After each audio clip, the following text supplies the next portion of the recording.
TIFU by calling my teacher mom in front of the entire class. Spoiler, I got touched and jumped. If you stayed for the title, just know, my cheeks got clapped. Literally. It was a regular Wednesday. Social studies with Ms. Harrison. I was working on a group project, brain was on autopilot. I raised my hand and accidentally said, Mom. Class exploded instantly. People were screaming, desks got pushed over, and some kid literally slid across the floor on his knees like it was the school talent show. Someone threw a textbook into the ceiling tiles. One dude took off his hoodie, spun it in the air like a rally towel, and yelled, he said Moem, like it was the NBA finals. Someone yelled, he's cooked, and it just spiraled. Ms. Harrison looked stunned at first, clearly trying to figure out if I was serious or just spaced out. Then she did this weird awkward smile, like she didn't want to make it a big deal, and started walking over slowly like she didn't know what to do with the situation. She put her hand on my shoulder, leaned in, and said, yes, sweetheart, like she was about to read me a bedtime story. That just made it worse. Everyone doubled down. People were pounding on desks. One kid climbed on a chair and started chanting MOM. MOM. MOM. The jokes started flying immediately. One kid said I was going to get grounded if I failed the quiz. Another said I'd probably still sit on her lap during fire drills. Somebody made a fake adoption form on Google Docs and passed it around the class. Another guy stood outside the door and said, excuse me, I'm here for parent pickup. I kept my head down and didn't speak for the rest of class. Next day. Way worse.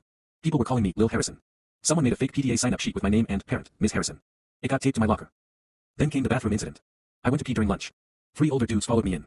One of them yelled, there he is. Mama's favorite. I turned around and said, chill, but they weren't there to chill. They kicked open the stall, grabbed my backpack, spun me around, and one of them yelled, clap his cheeks for mother. Double-handed, full-force cheek clap. I flew forward. Smacked the stall door. Landed sideways on the floor with one shoe off. I couldn't even stand up. They ran off chanting, Mom, I's boy, like it was a marching cadence. Turns out I tore something. I don't know the name of it. All I know is now I'm in a wheelchair for the rest of the semester. When they wheeled me into class the next day, the front will hit a loose floor tile and a chair tipped forward like a shopping cart hitting a curb. I went face down, cheeks up in the middle of the room. And before I could even process what had happened to me, the same 3 dudes ran in screaming, sequel.